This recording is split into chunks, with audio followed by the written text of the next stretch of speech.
Okay. Episode 2, April 15th. Hello and welcome to the Purveyor of Light podcast. Here we talk about all things photography related. This is episode 2, The Grass is Always Greener. I'm your host, Len Erickson, and today's episode we're going to discuss the virtues of mirrorless versus the DSLR. Is it time to switch? Is it time for us to sell all our gear? We'll find out. So before we get started, I'd like to introduce our guest host and a good friend of mine, Paul Green. Paul is a landscape and wildlife photographer based in Fort Collins, Colorado. So welcome to the show, Paul. Glad to be here. Thanks for having me. Oh, glad to have you on. Okay, so we're going to go ahead and start off our normal thing here. We start with the current events, news, anything that's photography related in the news we find interesting. And one of the first things we found today was that a photographer lost $20,000 worth of gear off an aircraft when they were flying as a passenger. Did you have a chance to look at that article there, Paul? Yeah, just very briefly. It just made me cringe, made me upset, made me almost upset to my stomach to hear that. Yeah, I would have heart failure personally if I lost $20,000 worth of gear. I guess it wasn't the airline that was at fault at all. It was actually the passenger had his bags in the overhead bins, and another passenger of the plane actually took his bags out of the overhead and quickly dashed out of the aircraft, leaving the photographer without his gear. So that's something new. Normally, as photographers, we worry about the airline losing our bags when we check luggage in the belly of the plane and so forth. But we never think about the fact that we could be possibly ripped off by another passenger on the aircraft. So that was quite concerning. Luckily, the photographer was insured, so he was able to turn around and put a claim in and replace his gears. But still, nevertheless, scary stuff. Let's see, our next article for this week. This one is actually quite a thing. I'm going to start going to garage sales. A person went to a thrift store and actually paid $2 for this old photograph, an old tin plate type photograph. And as it turned out, this was one of only 2 photos in the world of Billy the Kid. Did you have a chance to look at that over, Paul? Yeah. I've seen this picture before, as a matter of fact, on the internet and stuff, and it's just amazing. I mean, I don't even know how you'd even think to investigate that picture, But yeah, what a find! Yeah, and it gives a high. I can never find these things when I go to yard sales or anything. I can't find these in thrift shops. But boy, talk about a payday! And as it turned out, I guess this was been scrutinized by the experts for quite a long time now to prove that it was actually an original tin type photo. And it has been documented now that it is authentic, and it is only one of 2 pictures that have survived of Billy the Kid. So quite interesting. I have it up here. Have you had any experience, Paul, with the tin type photography at all? No, none at all. In fact, I have a lot of questions about it, so I'm anxious to learn today. Okay. Well, we'll learn together. So let's see here. I'm going to be switching over. Are you able to see my desktop? Yes, I am. Okay, great. Okay, so I've got the article up here.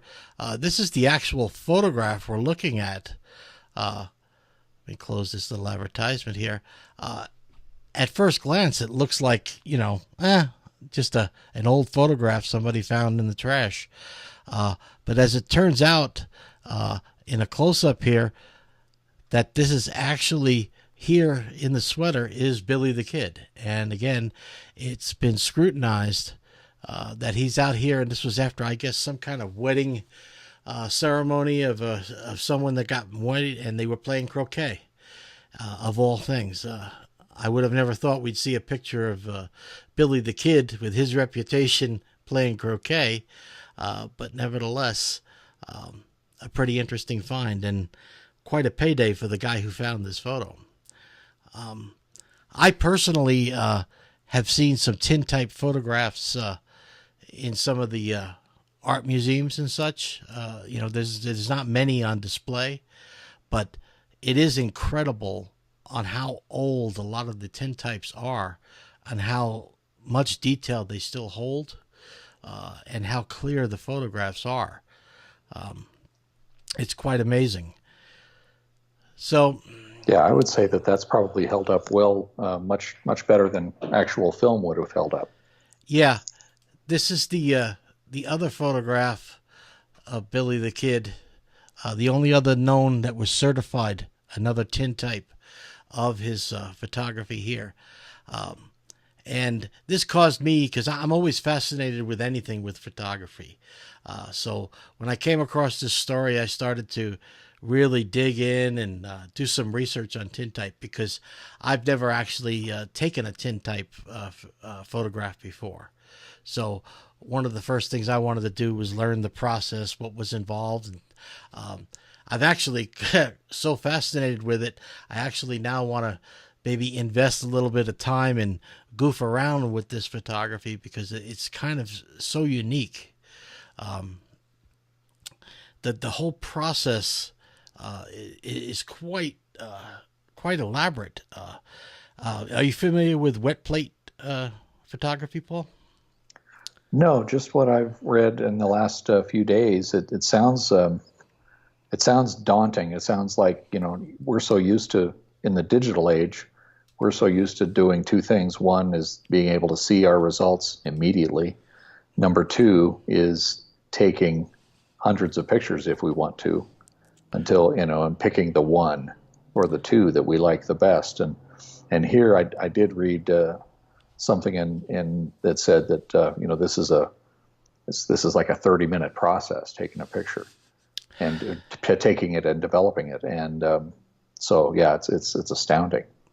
Yeah, it is quite interesting. One of the first things I found is in doing tintype photography, you are literally one of a kind. I mean, there's no making duplicates or copy. It's a one of a kind photograph. The reason for that is the process. You have to have your dark room and the place you're going to take the photograph all in the same place. From start to finish, you only have 10 minutes. Okay. Wow. Which means on site, you've got to set up some kind of makeshift dark room, with some tents and so forth. Mix the chemicals on site. Wetting the plate. In this case, most tin plates are done now on aluminum and then coated with lacquer. Okay. And then all these chemicals and the chemicals that they use are all ether and, cancer causing and everything else under the sun, but they have to be mixed on site. You coat the plate with these chemicals. The plate becomes photosensitive. And then from that moment on, you have 10 minutes before that plate dries. You actually have to put a wet plate in the camera, take the photograph, get the wet plate out of the camera into that portable darkroom, process it through all the chemicals, and get it all done in less than 10 minutes. If at any time the wet plate dries, it's a total failure. So it's quite interesting. I found out that one of the best places to go to get tintype today is actually in San Francisco. And considering we both used to hail from that side of the world, I never actually went over there in San Francisco to go to this, because I didn't even know it was there. But they specialize in taking tintypes. They charge $60 to do a single tintype photograph portrait. So I wish I had done that when I was on the West Coast.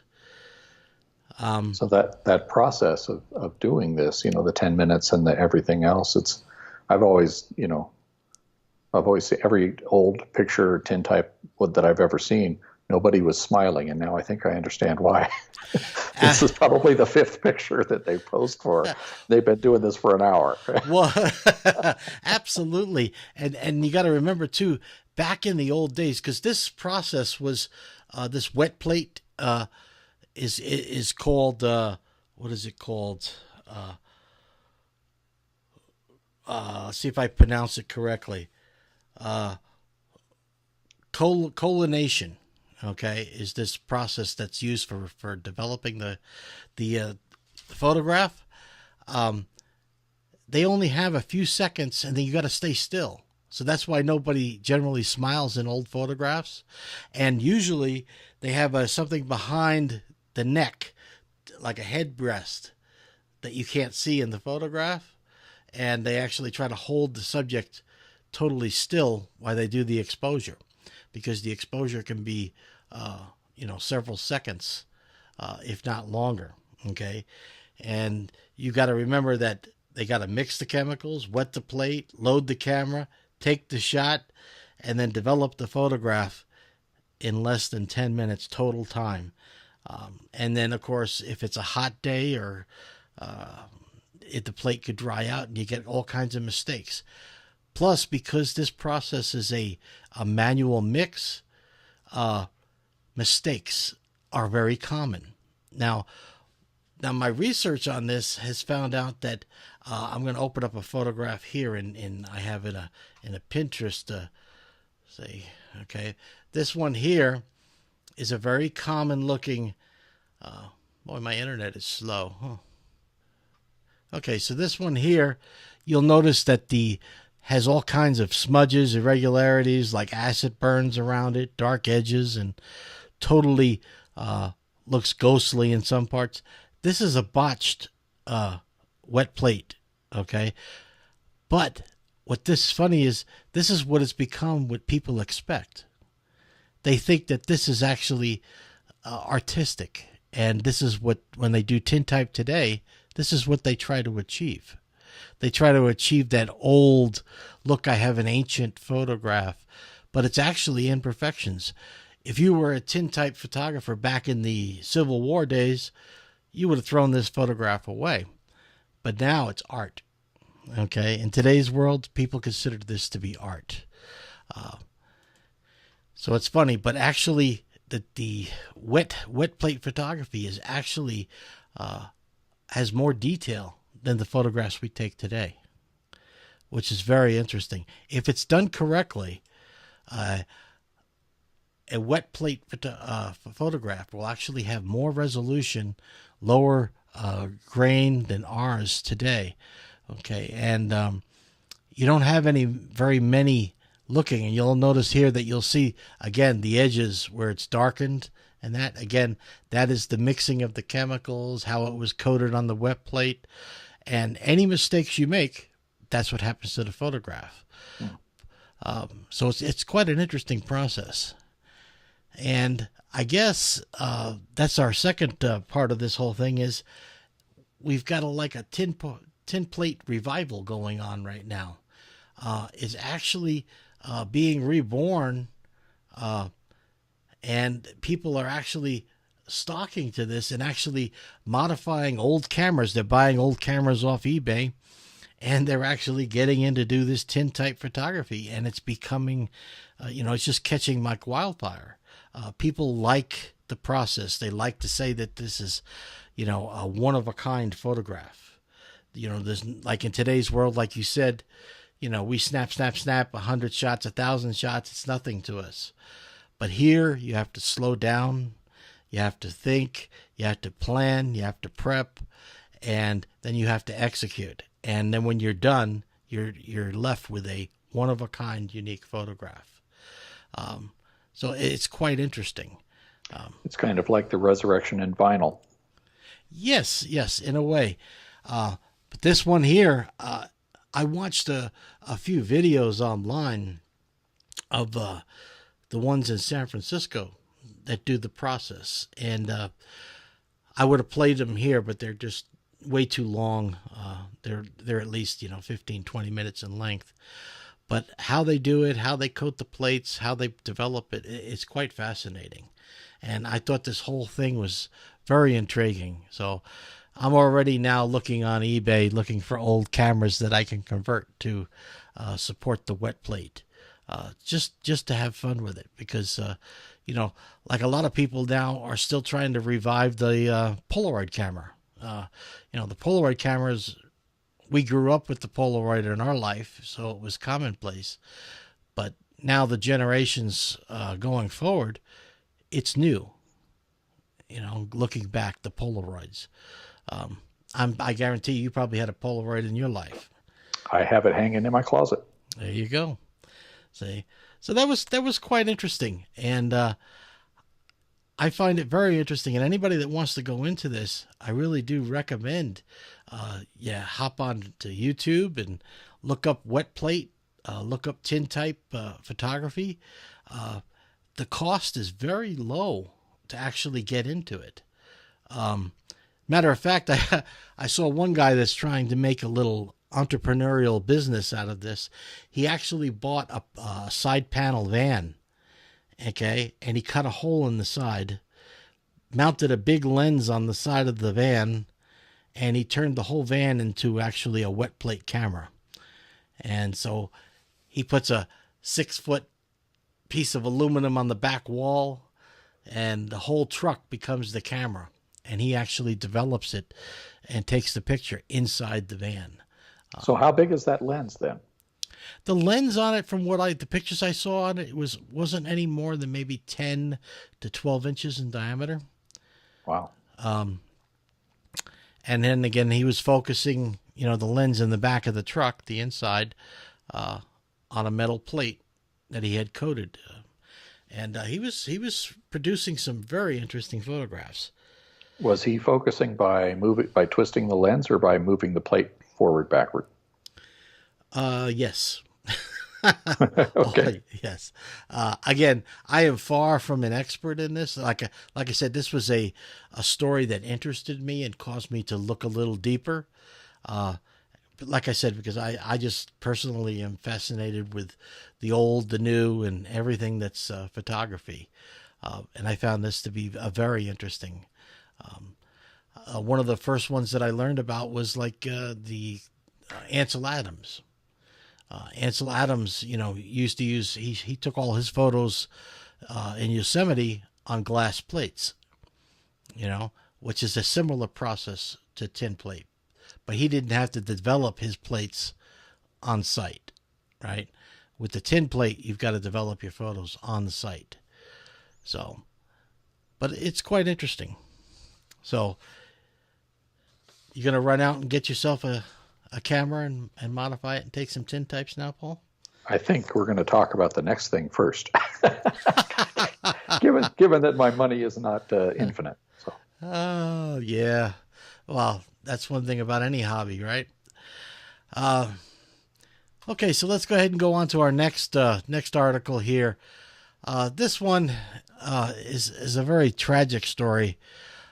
This is about Hilda Clayton, showing a photograph of her right there. She actually got killed in Afghanistan, and she photographed the actual moment of her death. And the photograph survived, and they just now released the photograph. And for what it is, it's actually a really spectacular photograph when you know the story behind it. And just to interject here, I mean, this was her job in the Army. Yes, that's so good. She wasn't goofing around. She was an Army photographer. That was her role. That is correct. And up on the screen right there, I do have the actual photograph.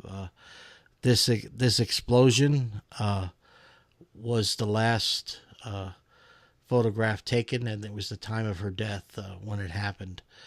So it's quite dramatic and quite sad at the same time, because it's actually a very good photograph for what it captured. Unfortunately, it was a tragic end to it. And the Army finally released this. This actually happened a while ago, and they just now released the photograph and the story behind it. So I thought that was quite interesting, and quite the story does tell. I mean, the picture does tell a story. Yeah. So, okay. So that covers our first segment of current news in photography, and now we're going to be going on to our main subject of the podcast, and this one is surely going to be controversial with people. I don't know anybody anymore that is on one side of the fence or another side of the fence. It's the classic mirrorless versus DSLRs. It has been so volatile, and people are selling all their gear and buying new gear and investing in others, and then a whole other group of people are saying it's a fad, it's not ready for prime time. So it's quite an interesting subject. And of course, the subject is mirrorless versus DSLR. And just in case there's any listener out there that doesn't know what the difference between the two is, a DSLR looks through the lens and through a series of mirrors, okay? And the image goes through the lens, bounces up on a mirror, goes through a pentaprism, and then you look through the viewfinder, and that's the image you're going to take. When you're actually going to take the picture, the mirror slaps up, the image is then captured, and then the mirror slaps back down. Okay, that's a normal SLR operation. It's been around since the beginning of time. Very old, but very reliable, and it offers a lot of advantages. Nowadays, mirrorless has come into the vogue, and basically what that does is it throws out the mirror.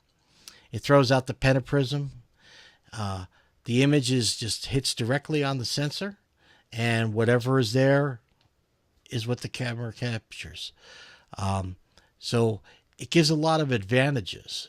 And one of the advantages is in an SLR, you're looking at a reflected image through a pentaprism, and that's not a true representation of the photograph that you're taking.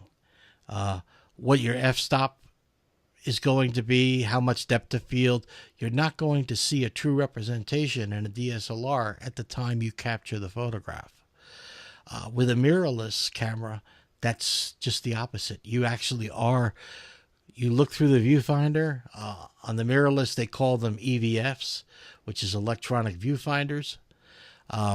They capture exactly what you're going to get.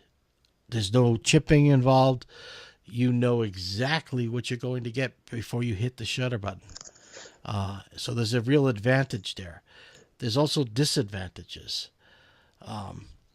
And the disadvantages are the DSLRs versus the mirrorless. The mirrorless is not quite there on the focusing. Okay. DSLRs generally, the top end ones, will focus better. They will focus faster. They specialize more in sports. And they have, as you know, Nikon, Canon, the two leaders of the camera world. They've been around since the beginning of time, and they have extensive lens catalogs. There's a lens for everything. The newcomers, the mirrorless, the Sony, the Fujis, the Olympuses, the Panasonics, they've all jumped on and embraced the mirrorless, but they don't have the lens catalog of Canon and Nikon. And so we have half the world saying it's time to sell all our Canon gear and all our Nikon gear and go buy ourselves a nice Sony or a nice Fuji. And because Canon and Nikon have, missed the boat. They're obsolete. They're no longer the king of the camera world.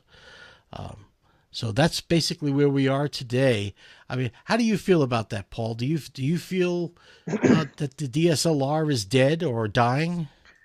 Well, I don't. I'll have to say right up front that I don't have any hands-on experience with a mirrorless camera, but I can imagine that there would be a lot of advantages to it from what I've read and watched and so forth.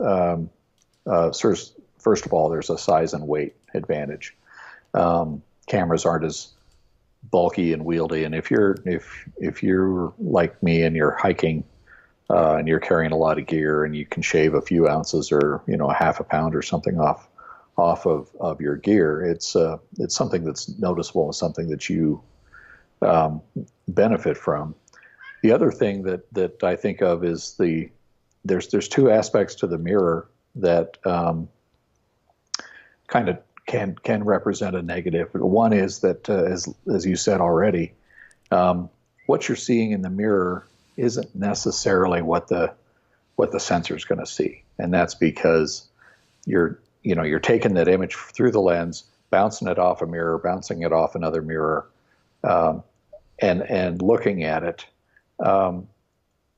and your mirror may not, what you're, especially if you're doing like a manual focus, you may think that, you may be focusing for the mirror and not for the sensor.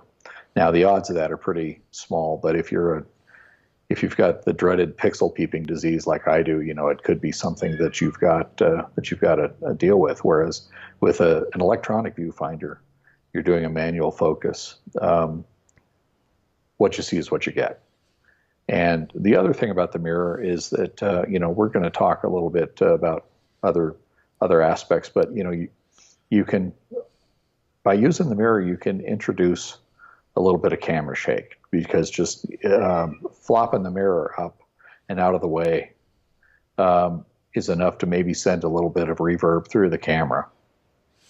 And it's nothing compared to the camera shake that you might have by hand holding improperly or something like that. But if you're doing a critical focus, if you're doing nighttime photography, if you're doing something where you really absolutely want to get the best, most stable camera platform that you want, having that mirror snap up, which it's doing very quickly, and you feel it, when you're holding the camera, you feel it go up, you feel it go down, and so if you don't have a mirror, you don't have any camera shake due to a mirror, and so to me that's kind of a nice advantage. To me, the disadvantage would be for most mortals is that a full frame mirrorless camera is a lot of money, and you can get the micro four thirds, or you can get other mirrorless cameras where the crop factor may be 2 to 1, even larger than a DSLR, larger than a Nikon, or larger than a Canon. And when you're dealing with crop factors, you're dealing with issues that affect your image quality. So I think that I wouldn't necessarily be interested in a mirrorless camera until I decided to go full bore, full frame. Yeah, and I know you've probably seen in the news, as you have to be on another planet not to. Sony just released the new A9 mirrorless camera that's supposed to compete head to head with the top of the line Canon and the top of the line Nikon. But again, to me, it's a little bit of hype, and a lot of people are jumping on the bandwagon. I know several friends that have literally taken all their camera gear and sold their whole bag. I mean, I knew one guy that had at least $20,000 worth of Canon glass, and that they sold the whole thing. They traded it all in, and bought themselves a brand new, nice, shiny Sony mirrorless because of all the advantages of it. And I just can't see it myself. Okay. I'm not saying that there aren't advantages to the mirrorless platform, but I'm also dare anybody to turn around and tell me that, wow, look at this photograph that was taken with the Sony. It's so much better than the Canon. It's so much better than the Nikon. It's day and night, right? That's not happening. Okay, we're still taking quality photographs, and if you have a large investment in a platform, like if you've got Canon and lots of Canon glass, why would you lose that investment just to jump onto the next flash in the pants? I cannot see starting over. Okay. I just cannot see starting off in an investment. Now that just may be me, but I mean, I have personally, I have experimented with the mirrorless. I have the Fuji here. Okay. I have the Fuji mirrorless. I absolutely love this camera. Okay. I have done the Sony camp. Okay. With the Sony mirrorless. They're great cameras and they serve a great function. Okay. But they don't give me anything that my Canon will not outperform. Okay. My Canon will focus faster. It'll handle sport situations.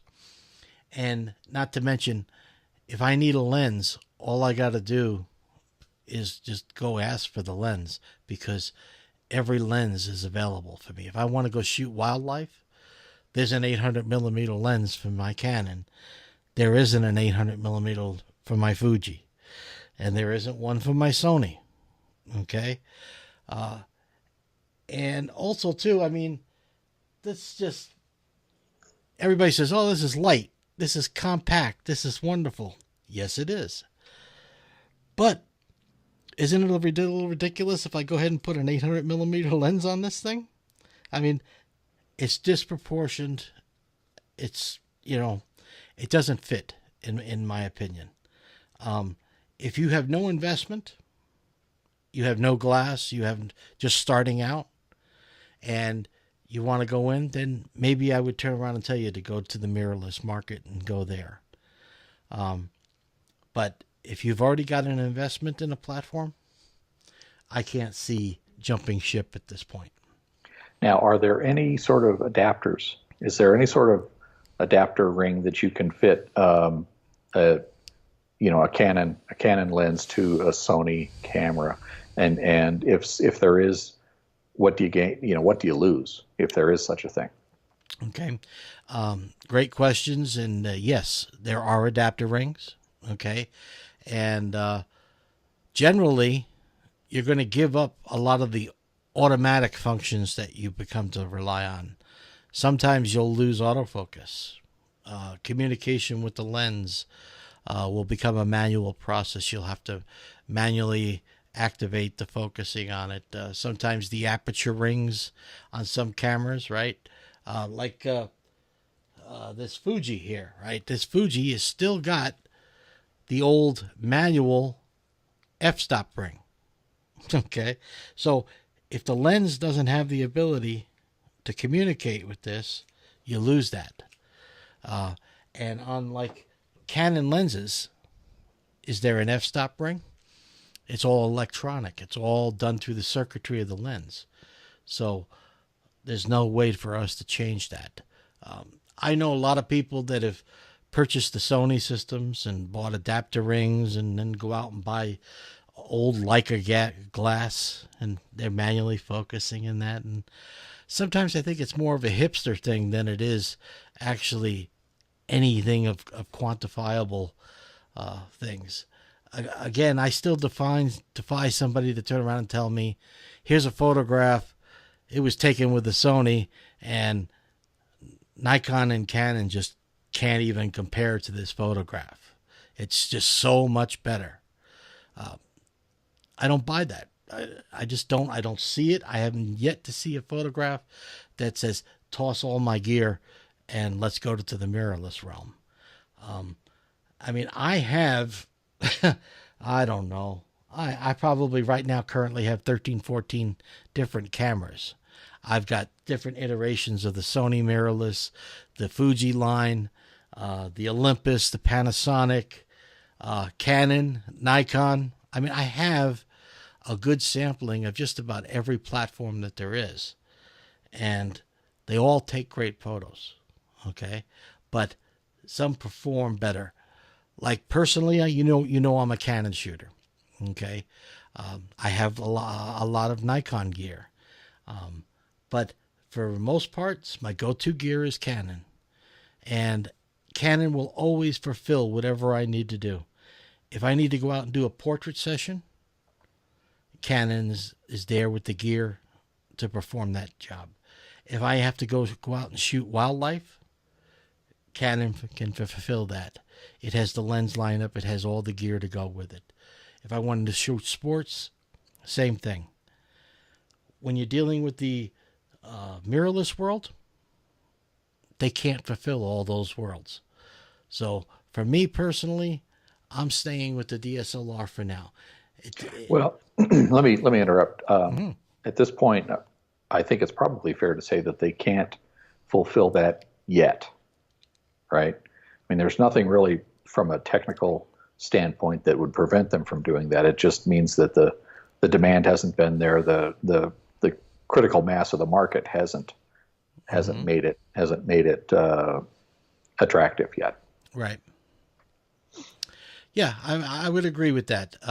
Again, maybe mirrorless will actually someday, for all we know, Nikon and Canon are getting ready to rip out the mirror box out of all their SLRs and come out with a new line of mirrorless cameras that fulfill the need. But there was a rumor. Excuse me to interrupt. There was a rumor that I've read, and I don't put any stock in it, but there was a rumor that the new 6D could be mirrorless. Now that hasn't been released yet. It's not available, and the facts on it are very, very sketchy. But I'm not betting that it's going to be a mirrorless, but the idea has been floated, at least in the rumor mill. Yeah, well, the pressure on Nikon and Canon is immense. It has been for several years now, because the mirrorless market has been encroaching on the market share, slowly but surely been growing, and people are putting their nose down at the DSLR market, and they're making blanket statements that Canon is not innovating, Nikon is not innovating. They're stuck. They're old dinosaurs. Okay, they're not embracing the new technology. They don't know how to adapt. All of these accusations are what are going through and have been building with the market. And like I said, for the most part, a lot of the photographers, we just love to follow the leader. We always like to follow a trend, and I feel a lot of photographers are going this way. But me personally, I'm going to sit and stay with my gear and see how the market plays out over time. Because right now, until Sony gives me a camera and says, see this picture? Nothing can come out as good as this picture. Your Canon can't do this. If that day comes around, then maybe I will sit there and sell all my Canon and Nikon gear and, embrace Sony. But it's going to be a wait and see for me. For now, I'm perfectly happy with my equipment, and in my opinion, I have the most versatile equipment, okay, that can cover any shooting circumstance. Whereas with the Fuji, I love this camera. I really do. This is the camera that I carry around with me all the time. I love this.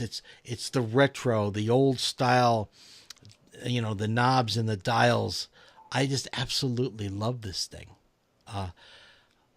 But it's not an all-purpose camera, I'm not going to shoot sports with this. I'm not going to turn around and do wildlife photography with this.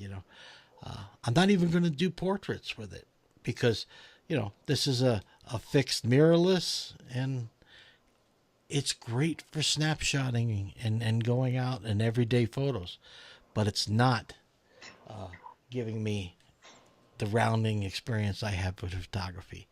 And for photography, I love all kinds. I shoot weddings. I can shoot events. I could shoot wildlife. And I like having a camera system that I could just simply go out and do that. And I know you're currently a Canon shooter. And, you've been, I think you're pretty well invested now that it would be difficult for you to switch platforms at this point. Don't you agree? I would certainly think long and hard about it before I did that. And to me, making, for where I am in my development as a photographer, for me, making better pictures is here. It's not, the hobbies that I have, the biggest variable, the biggest factor for improvement, the biggest input is the user. And, if I want to go faster in a car, I don't necessarily need more horsepower. I need to become a better driver. I want to be, if I want to be faster on my motorcycle, I don't need an exhaust system that sheds 4 pounds. If I feel like I'm heavy, if I feel like I'm slow because I'm heavy, then, don't eat lunch. Save myself a lot of money. Yeah. And kind of that way with photography too. I mean, I've got gear acquisition syndrome, probably as bad as the next person, but don't let my wife hear this. But ultimately, I know that the key for me making better pictures is education and training and practice and things like that, rather than having the next greatest thing. So yeah, I'm not tempted to abandon everything I've got and change directions. I just don't know that it would be a useful use of my money or my time. All valid points. I can do nothing but agree with everything you've said. If more people would get off the gear acquisition syndrome and more into the creativity and the eye for the composition and the photography techniques, we'd all be better off. I know back when I started in photography, so many years ago, it was all about, if I only had this camera, if I only had this lens, then I could do this. If I only had, that's how I spent my beginning years as a photographer, always going, the reason I couldn't take a good picture was because I didn't have this lens or I didn't have this camera. And through the years of experience, I have learned that gear is important, okay? And gear will help you do certain things, but it's not going to replace the photographer's eye. It's not going to replace the creativity. And that is something that is practiced. Okay, it's not something that you can just sit around and say, yeah, here, set your camera to f160, this, that, and then you're good to go. Take a picture as good as Ansel Adams. It just doesn't work that way. It's not about the gear. It's about the technique, learning the situations. I still have people that turn around and ask me all the time, well, what did you take that picture with? And what were the settings? What camera? What lens? And I go, oh, I can tell you. And then I do. And I go, but that was the lighting conditions when I was there taking that picture that day, that thing. The lighting conditions you may go tomorrow are going to be totally different. And so what I tell you, I says, you have to learn how to make adjustments in the field and in the situations. The gear can't do that for you. So any closing points on the mirrorless situation? No, like I said, I don't have any real firsthand experience with it. So um, I I know from what I've read and what I've watched and stuff like that. But yeah, I think we've kind of covered that. I'm in agreement with you that it's an interesting approach. It's an interesting way to go. Maybe if I were starting out, if I didn't have anything invested, maybe I would look long and hard at this and say, okay, before the first question that I have would be DSLR or mirrorless, and I might have a very different answer. But at this point, I'm not gonna change horses in the middle of this stream that I'm in. Okay, so it sounds like we're both in the same camp and in agreement. Uh, so we will wait and see the market unfold as it goes through. For now, I'm keeping my Canon gear, and you are as well. Okay, well, that was a good segment. Let's go ahead and move on to our next segment of the show. Okay, so that moves us on to our next segment, which is going to be the picks of the week. This section here, each host was going to pick at least something that is loosely photography related, things that we can turn around and recommend to our listeners. I'll go ahead and go first, Paul. The first thing I recommend for any photographer is a camera bag. In my lifetime, I have owned probably 30, 40 photography bags over my life, and I'm still looking for the perfect photography bag. As experience has told me, it's based on the situational need. So now I've stopped trying to have one bag that fits all things, and now I pick different types of bag for different types of shooting. For what I recommend today, and I'll go ahead and share my desktop here, is I recommend the Think Tank bag. They're retrospective 10, 5, and 20. They come in 3 different sizes. I really love Think Tank products. They're some of the highest quality bags that you can ever get in the market. Everybody has them. You'll notice here, this is the Urban Disguise Retrospective 5. And you look, it has no markings. It has no identifiable things. It looks like a normal messenger bag. Okay. And that's the whole purpose of this, is you don't want to walk around town, if you're going on a photo walk or doing things here. You don't want to advertise that you're carrying, $5,000 worth of camera gear, right? Or putting it in your overhead bin. Exactly. There you go. Right.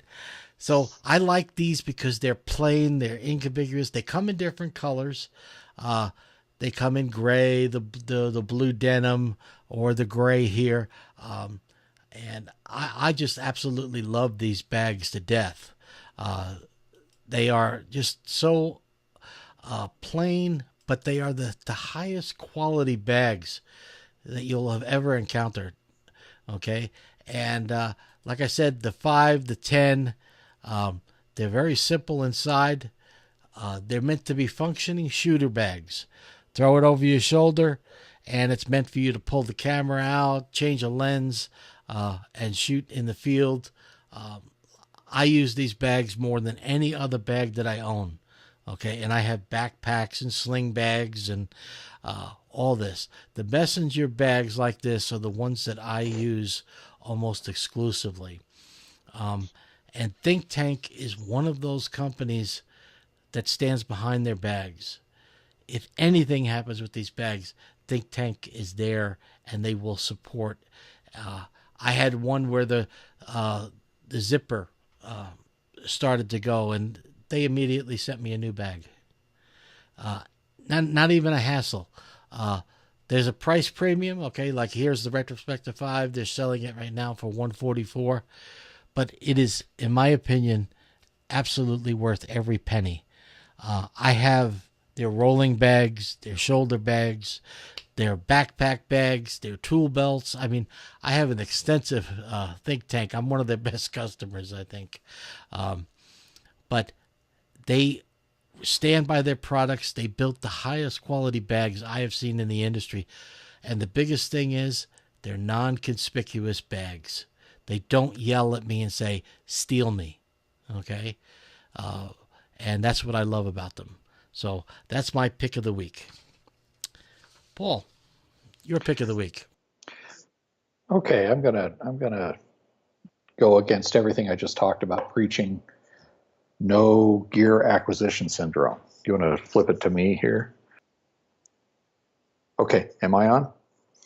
Okay, this brick. This brick is the new Tamron 150 to 600 G2 Generation 2, and I got it for Christmas. I was very good, and I it doubles as a bazooka. It doubles as a flask. Doubles as a weapon of mass destruction. I don't even have the lens hood on it. The lens hood would bring it out to here, and this is a nice, good wildlife lens. You can spend a lot of money on a wildlife lens, and this was at the time that I bought it at the $1,400 price point, and I think that is probably what it still is. It may have come down a little bit, but you can get with 600 millimeters, you can get a lot of reach, and for wildlife, the best rule is always get as close as you can to your subject, but that's easier said than done. If you want to set up and shoot birds, then get the full camo gear, get a blind, and get there 4 hours before you want to start shooting. And maybe by the time the sun comes up, the birds will be used to you, and they won't be as skittish as they are. But short of that, if you can't get that close and you want to maximize your reach and without breaking the bank, then I think this is certainly one of the options out there. Sigma makes two versions of a 150 to 600. Tamron makes now, as I said, this is the second generation of it, and this has got some really nice features that I think that are nice improvements over the first generation, which I have used very briefly, but did not buy. I was actually, before this G2 came out, I was thinking that I was going to go with the Sigma, and kind of at the 11th hour, this came out in time for me to start lusting after it for Christmas, and I did as much research as I could, and I kind of decided that this was probably the way to go. So some of the features of this is, first of all, it's got a lens lock at the shortest level, 150, and with the lens lock, you can tilt it down and nothing happens. If I unlock it, you can see that it starts to creep, right? Just gravity. This thing is a brick, and so if you're wandering around and you want to lock, just for convenience, you want to lock it down to its minimum size, you've got that button here that you can activate, and there's not going to be any creep. The second feature is, as you can see, that it zooms out quite a bit. This focus, or this zoom ring, the big fat zoom ring, can be slid forward. It slides forward about an eighth of an inch or so, and that locks your focal length as well. So this, the other one is just to keep it at 150. This slides back and forth to lock it wherever you want it to be. And the markings are, 6.5, 454, 353, 252, 150. Of course, you can go anywhere in between, but this will lock anywhere you want it to be. If you want to approximate 325, put it between 300, 350, slide the ring and lock it. So those are two nice features. The third nice feature is that it does have image stabilization, what Tamron calls vibration control. and there's a major on-off switch for whether or not you want to use vibration control. And there are two modes of image stabilization or vibration control. One is just general, and the other one is for panning. So if you're shooting and specifically horizontal panning. So if you are trying to shoot birds and they're flying by you at some plane, panning oftentimes for run-of-the-mill image stabilization, panning just messes with it, and you're not going to get the results that you want. But if you know you're going to pan, you can put this into the mode 2, and the image stabilization will be optimized for panning. And I've tried to use it. To be honest, I haven't had tremendous success, not because of the panning feature, but like I said before, kind of what's up in here. I'm learning to use this lens, and I've got a ways to go. But so it's a good lens for all of that stuff. I think it's a good value for the money. There are some things I don't like about it. First of all, the fastest aperture at 150 is 5.6, and which is not considered terribly fast. And if you put it on a crop sensor camera, that 5.6 becomes effectively f8. At the fastest, at the shortest focal length, and at the longest focal length, the f-stop or the fastest is 6.3, which multiplied times the 1.6 Canon factor becomes effectively right around f11. So that is, nobody's going to ever complain that this lens is too fast. My personal experience has been that with less than really sharp light, with a lot of light, you can get really spectacular pictures with this lens.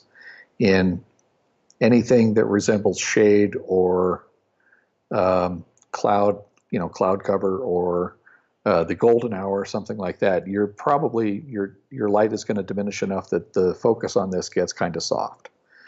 And as I said, I think may have said before, I suffer a little bit from pixel peep disease, which means that I take a picture and I zoom into the maximum to see how sharp it is, and I want to see the flea on the hair of the tail of the dog, and I want to see the eyeballs on the flea. And you're not going to get that kind of result with this camera. You're going to get nice sharp pictures if you're in full sunlight.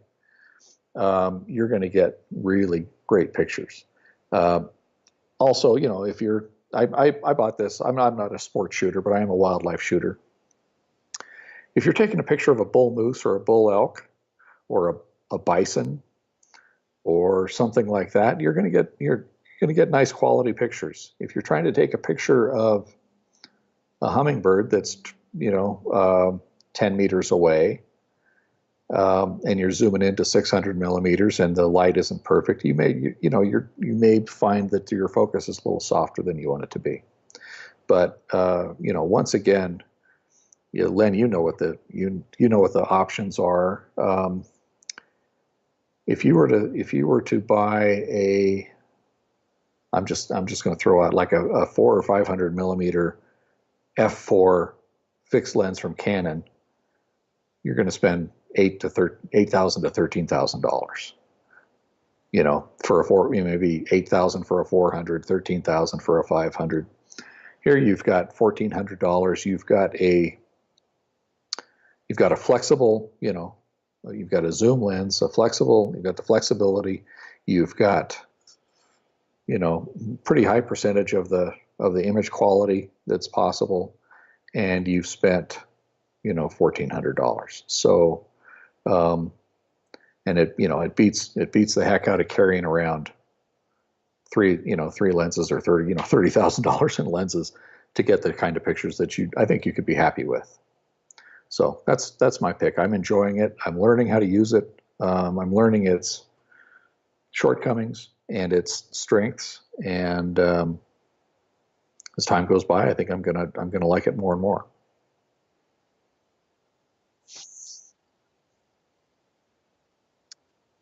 They